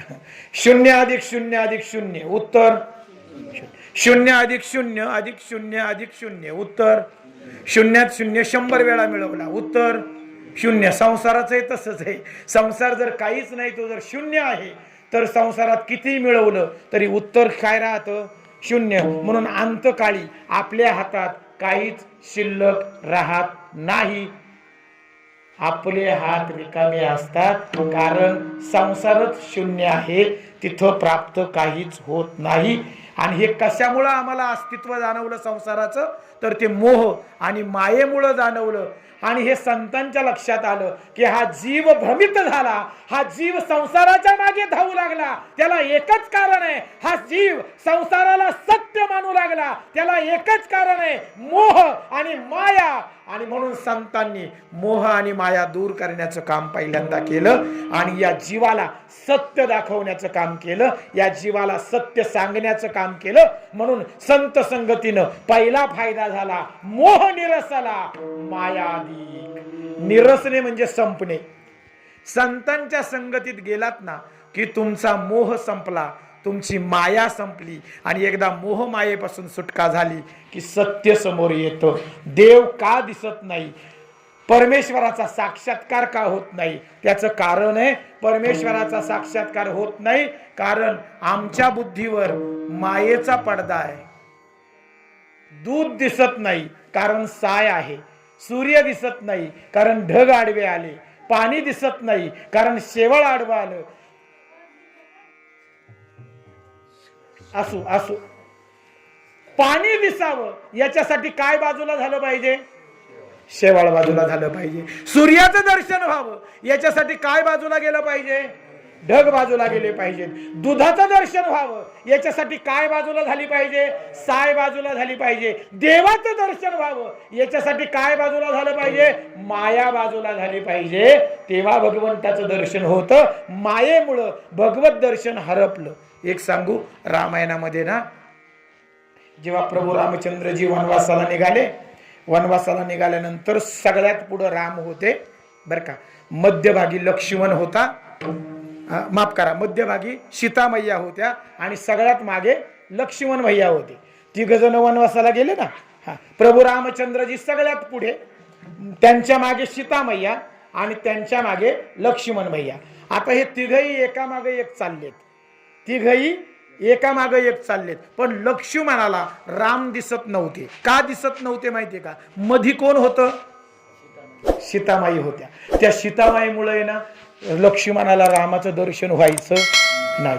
पण थोडी जरी सीता बाजूला झाली ना, थोडी जरी सीता बाजूला झाली ना की लक्ष्मणाला कोण दिसायचा, राम दिसायचा. पण सीतामध्ये आली ना की रामाचं दिसणं बंद व्हायचं. आमचंही तसंच आहे. आपण जीव म्हणजे लक्ष्मण आहे, माया म्हणजे सीता आहे आणि आत्मा म्हणजे राम आहे. तो आत्मराम दिसावा याच्यासाठी मायारूपी सीता बाजूला व्हावी, ती मध्ये आडवी आहे. म्हणून जीवरूपी लक्ष्मणाला रामाचं आत्मरामाचं दर्शन होत नाही. जीवाला आत्मरामाचं दर्शन व्हावं असं जर वाटत असेल ना तर मायारूपी सीता बाजूला झाली पाहिजे, तरच रामाचं दर्शन होईल, तरच आत्मदर्शन होईल, अन्यथा होणार नाही. आणि म्हणून तुम्हा आम्हाला देखील रामदर्शन होत नाही, भगवत दर्शन होत नाही, त्याला कारण माया आहे.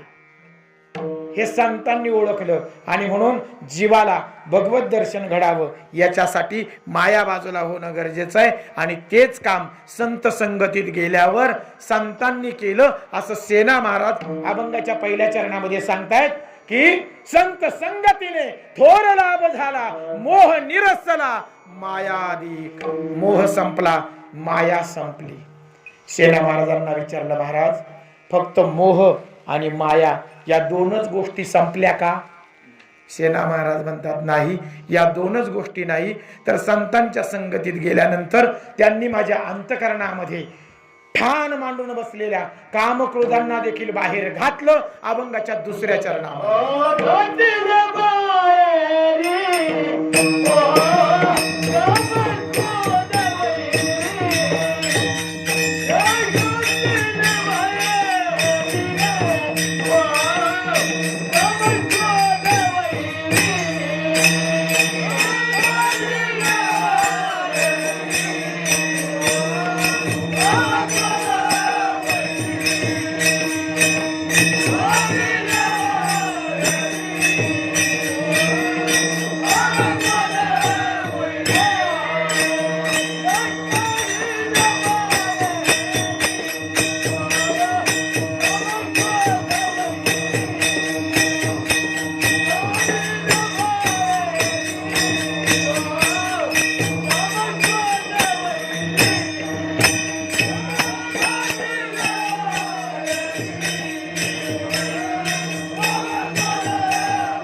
सेना महाराज म्हणताय संत संगतीचा पहिला फायदा, जाऊ द्या, संत संगतीचा पहिला फायदा झाला मोह निरसला मायादीक, आणि संत संगतीचा दुसरा फायदा कोणता? घातिले बाहेरी काम क्रोध वैरी. घातिले, काढिले घातिले एकच, घातिले बाहेरी खरा शब्द, घातिले बाहेरी काम क्रोध वैरी बैसलांतरी पांडुरंग. संतांच्या संगतीचा फायदा, संतांनी काम क्रोध वैरी बाहेरी घातिले. तुम्हाला एक सांगू का, तुमच्या माझ्या जीवनाचा विनाश घडवणारे सर्वात मोठे दोन शत्रू जर कोण असतील ना, तर तो काम आणि क्रोध आहे. कामानं रावण संपला आणि क्रोधानं कंस संपला, दुर्योधन संपला. लक्षात ठेवा, रावणासारखा विद्वान नाही, रावणासारखा लढवय्या नाही, रावणासारखा कवी नाही, रावणासारखा पंडित नाही, रावणासारखा बुद्धिमान नाही, रावणासारखा भक्त नाही. पण एक सांगू का, ह्या सगळ्या क्वालिटी रावणामध्ये असताना सुद्धा एक गोष्ट रावणाला संपवायला कारणीभूत ठरली, आणि ती गोष्ट म्हणजे काम. खरंय ना? रावण का संपला? काम. आणि दुर्योधन संपायला कारण काय? क्रोध. एवढा राग होता ना त्याला की क्रोधामुळे दुर्योधन संपला. म्हणून काम आणि क्रोधानं भले भले संपवलेत. इतिहासात डोकावून बघा, भले भले संपवले काम आणि क्रोधानं. तर तुमची माझी काय विषाद आहे. आणि एक सांगू का, ते हृदयामध्ये इथं काय झालंय, तुम्ही आम्ही नको ती घाण साठवून ठेवली इथं, नको ती घाण. ज्याला साठवायला पाहिजे तो साठवत नाही. मला सांगा, हृदयामध्ये कुणाला साठवावं? कुणासाठी हृदय? हृदयामध्ये साठवावा देव. तैसा हृदयामध्ये मी रामू आससी सर्व सुखाचा. बरोबर आहे? किंवा हृदय मंदिरी स्मराकारी, किंवा साठविला हरी जी ही हृदय मंदिरी. हृदयामध्ये कोण साठवायचा? हरी साठवायचा. मग हरी साठवलाय का? आम्ही काय साठवलं? काम, क्रोध, मद, मत्सर, अहंकार, नाना विकार, वासना, विषय, हेच साठवलं ना. म्हणजे नको ती घाण साठवली. जे नको साठवायला ते हृदयात साठवलं, आणि ज्याला साठवायला पाहिजे त्याला मात्र आम्ही आमच्यापासून दूर केलं. खरंय ना? आणि ही मंडळी एकदा हृदयात घुसली ना, कोण? काम, क्रोध, मद, मोह, मत्सर, अहंकार, हे जे षडरिपू आपण जे म्हणतो षडरिपू, हे एकदा हृदयात बसले ना जाऊन, की त्यांना बाहेर काढणं एवढी सोपी गोष्ट. अहो, भल्या भल्यांना जमलं नाही, ते तुम्हा आम्हाला काय जमणार आहे? तुम्हाला सांगू का, ते असं काही हृदयात आपलं बसतान किंवा आपलं राहणं पक्क करतात ना, का या कोणत्याही प्रकारे तुम्ही प्रयत्न करा, नाहीच बाहेर निघत, नाहीच बाहेर निघत. घर भाड्यानं दिलं भाडेकरूला, ऐकताय सगळे, संपवतो कीर्तन, 11 वाजलेत. घर भाड्यानं दिलं एखाद्या भाडेकरूला, 4-5 वर्ष तो त्या घरात राहिला. आपण त्याला घर कसं दिलंय? लक्षात घ्या, भाड्यानं दिले. मालक कोण आहोत? आपण आहोत. मालक कोण आहोत? आपण आहोत. आपण त्याला घर भाड्यानं दिलंय, म्हणजे ते त्याच्या मालकीचं आहे का? मालकी कुणाची आहे? आपली. पण 5 वर्षानं तोच भाडेकरू अख्ख्या गावात सांगायला लागला, काय माहितीये का, घर आपलंय, घर आपले, घर आपल्या मालकीचं आहे, घर आपल्या मालकीचं आहे. कोणीतरी ऐकलं आणि त्या घर मालकाकडे एक जण पळत गेला, म्हणला, अरे डोळं झाकून काय बसला, तो जो भाडेकरू तू तुझ्या घरात ठेवलाय तो अख्ख्या गावात बोभाटा करत सुटलाय का घर माझे, घर माझे, घर माझे. अरे जा बाबा, तपास तरी कर, नाही तर घेईल तो घर, राख बळकाविल तुझं, तुला राहणार नाही. हा म्हणला, कस काय, मी त्याला भाड्यानं दिलंय, अजिबात जमणार नाही, घर माझ्या मालकीचं आहे. अरे तुझ्या मालकीचं आहे हे माहित आहे, पण तो म्हणतोय ना माझं आहे. त्याचं काय? तो म्हणला कसं काय म्हणतोय माझं? म्हणला जाऊन विचार. म्हणून हा मालक त्याला विचारायला गेला. म्हणलं का रे भाऊ बाहेर ये. घर कोणाचं? म्हणला माझं. म्हणला कसं काय तुझं? अरे इटा मी आणल्या, सिमेंट मी आणलं, घर मी बांधलं, मजुऱ्या मी दिल्या, उतारा माझ्या नाव होता, आणि तू कसं काय म्हणतो माझं? म्हणला अजिबात नाही. आता नवीन नियम आहे माहित नाही का तुम्हाला? म्हणून तर 11 महिन्याचा करार करतात. आता आपल्या खेड्यात नाही तो प्रकार, पण शहरामध्ये घर जर भाड्यानं द्यायचं असेल तर किती महिन्याचा करार करावा लागतो? 11 महिन्याचा. 12 सुद्धा नाही, 11 महिन्याचा स्टॅम्प करावा लागतो, करार करावा लागतो 11 महिन्याचा. आणि मगच ते घर भाड्यानं दिलं जातं. 11 महिने झाले का परत नवीन करार करावा लागतो. जर वर्षाच्या पुढे एखादा भाडेकरू एखाद्या घरात राहिला तर कायद्यानं तो भाडेकरू त्या घराला आपलं स्वतःचं घर म्हणू शकतो. म्हणून तर 11 महिन्याचा करार आहे. लक्षात ठेवा बरं. हा भाडेकरू म्हणला जा कुठेही जा, जा कुठेही जा म्हणाले, कोणालाही सांगा घरात मी 5 वर्षाच्या पुढे झाला राहतोय, घर माझं आहे. आता तो भाडेकरू ह्या असा मजबूत, मालक ह्या असा हातपाय काड्या मोड्या डेरवाड्या, तेच काय घेऊन बसले. आता त्या मालकानं विचार केला आपण याला भिडायला जावं तर हा आपल्यालाच उचलून आपटायचा, याच्या नादी कुठं लागावा नाही का. म्हणून त्यानं काय केलं माहितीये का? पोलीस स्टेशन गाठवलं मालकानं. म्हणाला साहेब एक भाडेकरू 5 वर्षापूर्वी मी माझ्या घरात ठेवलाय, पण आता तो त्या घराला स्वतःच घर मानायला लागलाय. अख्ख्या गावात सांगतोय का घर माझं आहे, घर माझं आहे. अहो साहेब मोठ्या कष्टानं बांधलं मी, कर्ज काढून बांधलो, आणि तो मग भाडेकरू खुशाल घर माझं म्हणतोय. अहो चला ना साहेब त्याला बाहेर काढा ना. मग साहेब आले त्या मालकाबरोबर. कोण आले? साहेब आले. साहेबाने त्या भाडेकरूला बोलवलं बाहेर. त्याला बाहेर आहे. घर कोणाचं आहे? म्हणला साहेब घर माझं आहे. कशावरून तुझं आहे? म्हणला 5 वर्ष झालं मी या घरात राहतोय. अरे तू या घरात राहतोय पण तुला काय माणुसकी वगैरे आहे की नाही?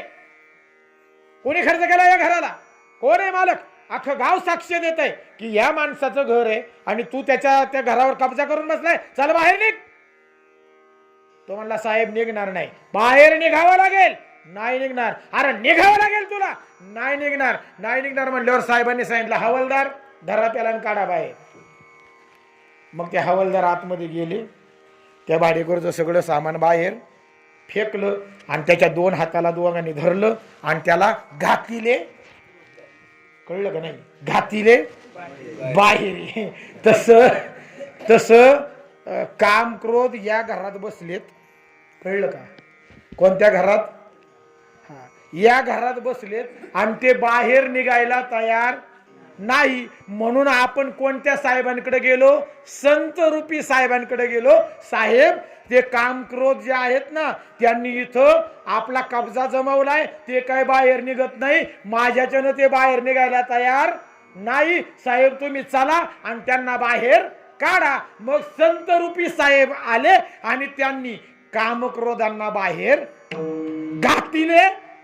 बाहेरी काम क्रोध वैरी ते आपल्याच्यानं निघत नाही. म्हणून संतांची मदत घ्यावी लागते आणि संतांच्या संगतीत गेलात की काम क्रोध आपोआप बाहेर निघतात. आणि एकदा माया मोह काम क्रोध यासारखे विकार हृदयातून बाजूला बाहेर गेले की हृदय शुद्ध होतं आणि शुद्ध हृदयामध्ये बैसला अंतरी पांडुरंग.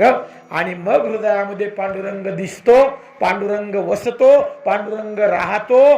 केव्हा? अंतकरण शुद्ध झाल्यानंतर. शुद्ध ज्याचा भाव झाला दुरी नाही देव त्याला. पण भाव शुद्ध होण्यासाठी काम क्रोध मोह मायादी विकार बाजूला व्हावे लागतात आणि अंतकरण शुद्ध व्हावं लागतं. आणि म्हणून एकदा तुम्ही आम्ही सर्वजण मनापासून नामस्मरण करूया आणि मग पुढच्या 2 चरणांकडे जाऊया. एकदा हात रिकामे करा. पुढच्या 5 मिनिटात कीर्तन संपेल. नामस्मरण करूया. विठोबा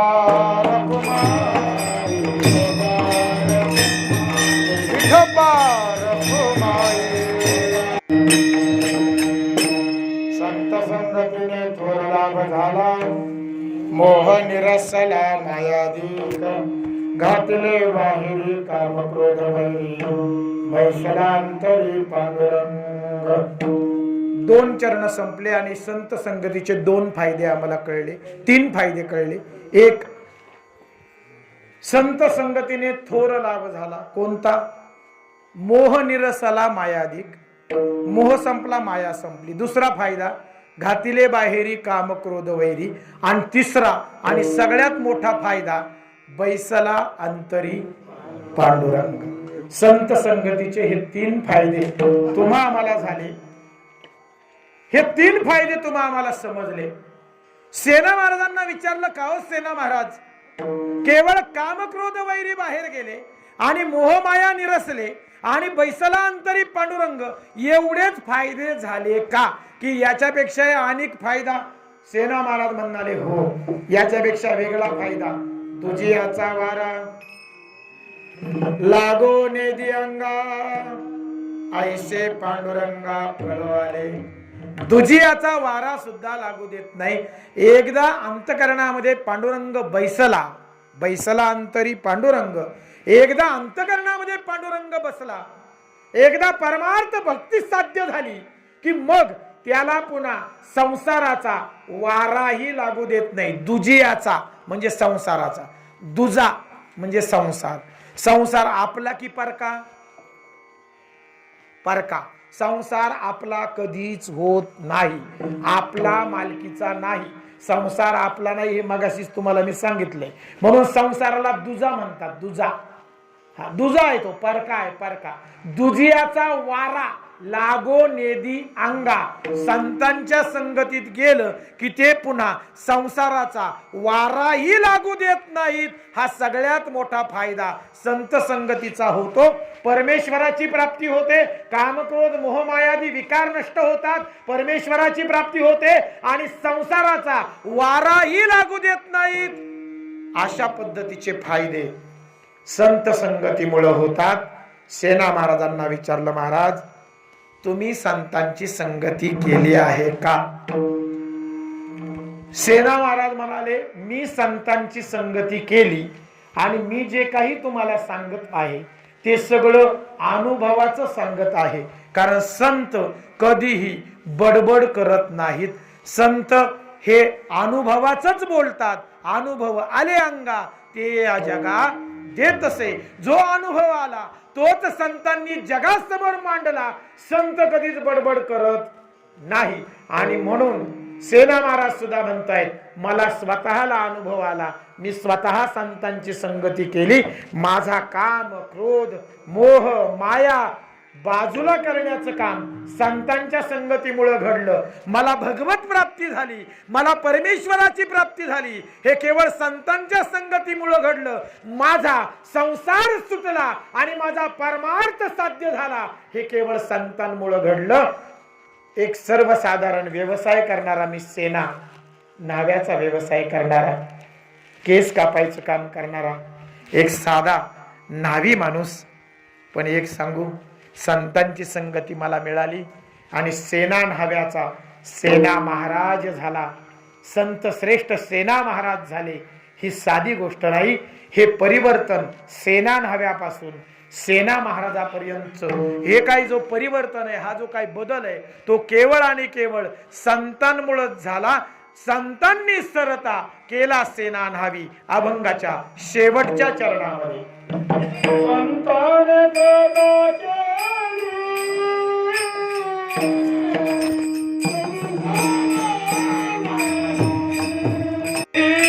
संतांनी सरता केला सेना न्हावी.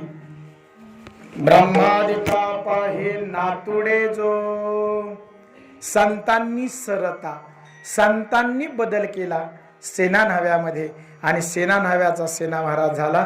संतांनी सरता केला सेना न्हावी. ब्रह्मादिका पाही नातुडे जो. जो ब्रह्मादिकांना देखील प्राप्त झाला नाही, तो संतांच्या संगतीमुळे मला प्राप्त झाला, असे सेना महाराज अभंगाच्या शेवटच्या चरणामध्ये सांगतात. ज्ञानेश्वर माऊली महाराज माऊली ज्ञानेश्वर माऊली महाराज माऊली ज्ञानेश्वर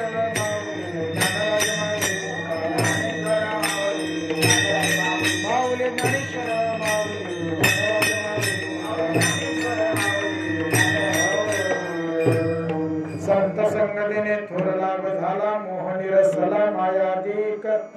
घातिले बाहेरी काम क्रोध वैरी बैसलांतरी पांडुरंग दुजियाचा वारा लागो नेली अंगा ऐसे पांडुरंगा कळवले घातिले बाहेरी काम क्रोध वैरी बैसलांतरी पांडुरंग संतांनी सरता केला सेना न्हावी ब्रह्मादिका पाही नातुडे जो घातिले बाहेरी काम क्रोध वैरी बैसलांतरी पांडुरंग यथावत यथावकाश प्राप्त वेळेमध्ये कीर्तन रूपी सेवेकरता घेतलेल्या संत सेना महाराजांच्या अभंगावर वरवरचं चिंतन झालं. संत या एका शब्दावर कीर्तन होतं.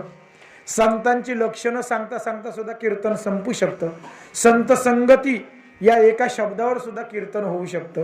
सांगण्यासारखं बरंच असतं, मांडण्यासारखं बरंच असतं, परंतु वेळेची मर्यादा असते आणि त्या मर्यादेचं वेळेचं भान ठेवून आपल्याला वेळेत कीर्तन संपवायचं असतं. आणि जो कीर्तन सेवेसाठी अभंग घेतलाय त्या अभंगाच्या प्रत्येक चरणाला स्पर्श होणं ही वारकरी संप्रदायाची कीर्तन मर्यादा आहे. आणि म्हणून किमान अभंग वरवर का होईना पण सुटला पाहिजे, अभंगाच्या प्रत्येक चरणाला स्पर्श झाला पाहिजे. या दृष्टीनं आपल्या समोर या अभंगाच्या माध्यमातून संत संगतीचे फायदे सांगण्याचा प्रयत्न केला. आज आपल्या गावामध्ये सालाबाद प्रमाणे सुरू असलेला हा नामयज्ञ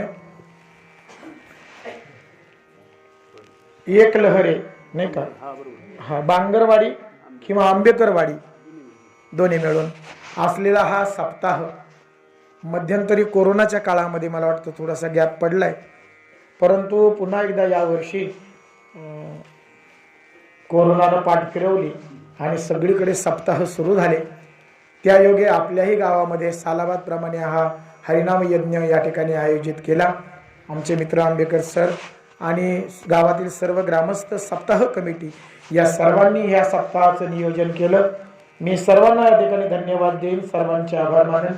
आणि या कीर्तन सेवेसाठी, या सप्ताहामध्ये कीर्तन सेवेसाठी आपण सर्वांनी मला आमंत्रित केलं आणि तुम्हा सर्व सज्जनांची सेवा त्या निमित्तानं माझ्या हातून घडली.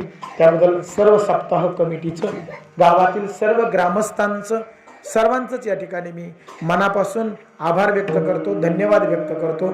अभंग थोडासा अनोळखी होता आणि अनोळखी असल्यामुळं थोडंसं प्रमाण द्यायला म्हणा किंवा चरण उचलायला सुद्धा थोडासा त्रास झाला असेल कदाचित, त्याच्याबद्दलही दिलगिरी व्यक्त करतो. पण मला असं वाटलं की चला नेहमी नेहमी अभंग तेच तेच तेच तेच, कुठंतरी एखाद्या वेगळ्या अभंगावर चिंतन झालं पाहिजे नाही का. आणि वेगळ्या अभंगावर चिंतन मांडलं म्हणजे पण थोडासा वेगळा अभंग मांडला तर त्या निमित्तानं समाजालाही त्या अभंगाचा परिचय होतो. आणि म्हणून या दृष्टीनं हा अभंग आपल्यासमोर ठेवला. पण तरी देखील सर्व टाळकरी मंडळींनी, गायक मंडळींनी या कीर्तन सेवेसाठी मनापासून साथ केली, त्याच्याबद्दल सर्व गायक मंडळींचं, टाळकरी मंडळींचं मनापासून धन्यवाद व्यक्त करतो. पखवाज वादक अत्यंत सुंदर साथ महाराज तुम्ही या ठिकाणी मला दिली, त्याबद्दल तुमचंही अगदी मनापासून धन्यवाद व्यक्त करतो, मनापासून आभार मानतो. साऊंड सिस्टीम लय धावपळ झाली, 2-4 वेळा लाईट गेली, परंतु तरी देखील आपण व्यत्यय जितका कमी करता येईल तितका करण्याचा प्रयत्न केला. आणि म्हणून तुमचंही मनापासून या ठिकाणी आभार मानतो. सर्वांनाच धन्यवाद देतो. आपण सर्वजण या ठिकाणी गेली 2 तास कीर्तन सेवा ऐकलीत, तुम्हाही सर्वांना धन्यवाद देतो, सर्वांचे आभार मानतो. पुन्हा एकदा आपली सेवा करण्याची संधी प्राप्त होईल एवढी अपेक्षा या ठिकाणी व्यक्त करून झालेली सेवा माऊलींच्या चरणी, पांडुरंगाच्या चरणी, तुकोबारायांच्या चरणी, तुम्हा सर्व मायबापांच्या चरणी या ठिकाणी समर्पित करतो आणि सेवेला या ठिकाणी पूर्णविराम देतो. जय विठ्ठल, जय हरी, जय विठ्ठल, जय जय. हा बोलिले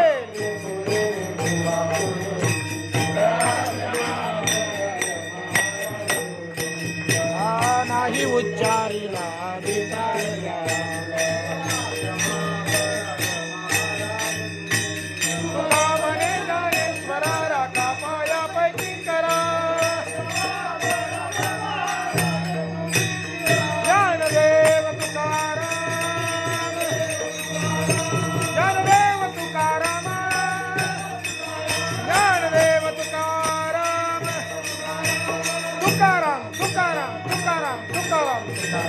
कुंडलिका वरदे हरि विठ्ठल श्री ज्ञानदेव पंढरीनाथ भगवान की, माऊली ज्ञानेश्वर महाराज की, जगद्गुरु संत श्री तुकाराम महाराज की, भीमाशंकर भगवान की, बजरंग बली की, भारत माता की, छत्रपति शिवाजी महाराज की।